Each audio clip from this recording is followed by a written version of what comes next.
2025년 대비 승마지도사 말보건관리 핵심 정리 4부 시작을 하겠습니다. 운동기계 질병, 제염엽입니다. 발굽 속에 있는 제골과 각질 사이 연부 조직에 급성 또는 만성으로 염증이 생겨 심한 파행을 일으키는 질병이 되겠습니다. 발굽 속에 있는 연부 조직인 감각제엽에 염증이 생겨 심하게 다리를 절거나 운동이 어려운 상태가 된다. 두 다리를 앞으로 뻗고 있는 오른쪽 그림이고요. 앞서 말씀드렸지만은 한 다리 뻗고 있는 주상고렴이랑 그림이 다르다. 요거 챙겨 보셔야 되겠고요. 네 다리 중 어느 다리에도 발생할 수 있으나 주로 양쪽 앞다리에 많이 발생을 하고요. 제엽이란 발굽의 딱딱한 각질과 발굽 안의 뼈, 그러니까 제3지골을 연결해주는 연부 조직인데 현미경으로 보면 마치 나뭇잎 같다고 하여 붙여진 이름이 되겠습니다. 제엽의 혈액 공급이 장애를 받게 되면 제골과 각질 사이 연결이 느슨해져 사람 손톱이 빠지듯이 발굽 각질이 빠져버리거나 제골 변이가 발생합니다. 제엽의 증상은 고열, 식욕 부진, 기운이 없고 다리를 질질 끄는데 주로 양쪽 앞다리에 발생하고요. 급성의 경우에는 몇 시간 내에 제골이 변형되기 때문에 응급치료를 해야겠습니다. 만성 제엽염의 치료는 발굽이 정상적으로 회복될 때까지 발끝을 삭제해주고 뒤꿈치를 낮게 하여 제저 패드를 부착하여 제저를 보호합니다. 만성 제엽염 치료 시 제골의 회전을 막기 위해 심지굴건 절단술을 실시하기도 합니다. 제엽염의 원인은 크게 도로, 공유, 수분, 분만 이렇게 네 가지가 있는데요. 도로 제엽염은 딱딱한 곳에 오래 서 있거나 장시간 운동으로 발에 압박이 가는 것. 공유 제엽염은 곡물 사료, 콩가식물의 과다 섭취로 장내 독소가 혈류로 유입되는 경우. 이런 경우에는 곡류 및 콩가식물의 공급을 중단할 필요가 있겠죠. 수분 제엽염은 운동 직후 냉수 과다 섭취로 장내 독소가 생기는 경우. 분만 제엽염은 분만 후 자궁 감염, 태막이 그대로 남아있을 경우 독소가 생겨 혈류로 유입되면은 그게 발끝으로 가서 생기는 경우 이렇게 되겠습니다. 슬개골 상반고정, 이거 마학 때도 잠깐 언급은 됐던 건데 어쨌든 자주 나오는 질병 중에 하나가 되겠습니다.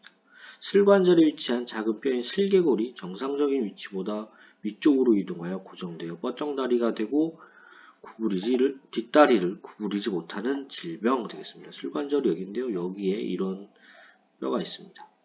그래서 슬개골이 자세히 좀 보셔야 되는데 이렇게 상방에 고정되었다. 좀 차이가 보이시죠? 왼쪽 오른쪽.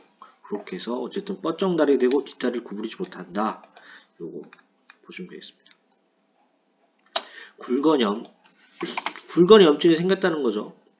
굴건은 말이 달릴 때 몸통을 앞으로 추진시키기 위해 다리를 구부리면서 근육을 수축시킬 때 작용하는 힘줄입니다. 그래서 이 건에 과도한 장력이 주어지면서 건선과 끊어지거나 늘어나는 등의 질병이 찾지 않은 것. 고무줄이 있는데 고무줄을 아주 세게 잡아당기면 고무줄이 일부 찢어지거나 끊어지거나 늘어나거나 이렇게 하잖아요. 그렇게 생각하시면 좋을 것 같아요. 주요 원인은 착지불량으로 가해진 무리한 힘, 무리한 운동, 과도한 탄력 붕대 사용 등이고요. 급성의 경우 병변이 붓고 열감 및 통증이 있으면 급성 파행이 나타납니다. 염증을 감소시키기 위해 냉스포, 소염제로 치료하고 압박 푸드를 해서 손상이 진행되는 것을 예방을 합니다. 일단 손상된 건은 재생되어도 원래 탄력성을 가지지 못하기 때문에 재발을 하고요. 중수골 뒷부분에 위치한다 이렇게 보시면 되겠습니다. 피부 얕은 층에 있는 것을 천지굴건, 그보다 깊은 층에 있는 걸 심지굴건이라고 하는데요. 한자예요. 얕을 천, 깊을 심. 그래서 촉진을 만져보면 건이 부어있는 것을 알 수 있고 눌러보면 통증을 느끼며 파행을 하겠습니다. 이런 식으로 잡아서 통증 부위로 확인을 하고요. 심지굴건하고 천지굴건, 깊게 있는 게 심지, 얕게 있는 게 천지, 이렇게 생각해 주시면 되겠습니다. 근위 종자골 골절입니다. 운동 중 체중이 한쪽 다리에 실리면서 그 부담을 견디지 못해 뼈가 부서지는 것. 골절이니까 뼈가 부서지는 거죠. 종자골에 부착된 개인대나 종자골에 질병이 있을 경우 골절이 더욱 쉽게 일어나며 주로 앞다리에서 빈번하게 이루어집니다. 보시면은 세로로 비스듬하게 갈라지는 걸 축외골절, 가로로 갈라지는 거를 그러니까 요 부분이 있는데 위에 부분이 갈라지면 천부골절, 가운데가 갈라지면 중간부 골절, 아래 부분이 갈라지면 기저부 골절 이렇게 되어 있고요. 막 가로 세로 이렇게 복잡하게 갈라졌으면 복합골절 되겠습니다. 위가 천부, 보통 그 제첨이라고 해서 발끝 생각하면 아래 같은데 요거는 위가 천부고요. 천부, 중간부, 기저부 해서 위, 가운데, 아래다 이렇게까지 자세하게 한번 나온 적이 있어요. 그래가지고 어쨌든 이런 게 있다 알고 가셔야 될 것 같고요. 파행입니다. 파행 뭐 정리로는 어쨌든 제대로 못 걷는 거죠. 외상이 됐던 질환이 됐던 뭐 원래 기형이 됐던 어쨌든 보행 중 다리에 나타나는 비정상적인 운동 상태를 파행이라고 하고요. 원인으로 운동기관의 통증, 사지의 기능장애, 신경 및 근육 마비 등이 있습니다. 5등급 파행 분류 중 4등급은 분명하게 파행이 관찰되는 상태로 현저한 머리 움직임, 엉덩이 상승, 보폭, 단축 등이 발현되는 정도고요. 지주파행하고 현수파행이 있는데 지주파행은 디딜 때 다리에 하중이 전달될 때 통증이 일어나는 경우에 나타나고 딛는 게 아프니까 보폭은 후방으로 단축되며 아픈 다리에 부중시간, 공중에 떠있는 시간, 죄송합니다. 아픈 다리에 부중시간이니까 딛고 있는 시간이 짧게 보이는 그런 파행이 되겠습니다. 현수파행은 들어올릴 때 우리 현수교 있잖아요. 다리 중에 이렇게 보면 다리를 이렇게 와이어로 해가지고 이렇게 붙잡고 있는 현수교 생각하시면 되고요. 그래서 이거는 붙잡고 있는 거니까 들어올릴 때 장애를 받아서 다리에 전진 동작이 완만하며 보폭의 전방 단축을 가리킵니다. 심한 경우에는 지장에서 다리를 질질 끌며가는 경우도 있습니다. 그러니까 들어 올리는 거니까 들어서 앞을 쭉 뻗어야 되는데 쭉 못 뻗는 거예요. 그래서 전방이 단축되고요. 아까 말한 지주파행은 딛는 건데 오래 딛고 있으면 아프잖아요. 그러니까 빨리 발을 떼요. 그러니까 후방으로 단축된다. 이렇게 생각을 하시면 도움이 될 것 같습니다. 아까 4등급 한번 나왔었죠. 4등급하고 5등급이 시험에 자주 나오더라고요. 물론 1, 2, 3등급도 아시긴 해야 됩니다. 1등급, 파행이 1등급. 미약한 파행이죠. 특정 조건에서 지속적이지 않지만 간헐적, 미약한 파행이 관찰되는 정도. 기승운동 한다거나 원형, 경사진, 딱딱한 치면 요 특정 부위에서만 지속적이진 않지만 간헐적으로 파행이 나타난다. 2등급, 직선장애에서는 평보소포시 파행을 확인하기 어렵지만 특정 조건에서 분명하고 지속적인, 그러니까 1등급은 특정 조건에서 간헐적, 2등급은 특정 조건에서 분명하고 지속적인 파행이 나타나는 거고요. 3등급은 어떠한 조건에서든지 속보에서 지속적으로 분명한 파행이 발현되는 정도, 어떠한 조건에서 속보에서 지속적으로. 4등급은 분명하게 파행이 관찰이 되는 정도로 현저한 머리 움직임, 엉덩이 상승, 보폭 단축 등이 발현되는 정도. 5등급은 뭐 움직이기 어려운 상태죠. 서 있는 것도 제대로 내 다리가 이렇게 지탱하지 못하는 거, 이런 거를 5등급 보시면 되겠습니다. 후두 편마비, 요거는 자주 나오죠.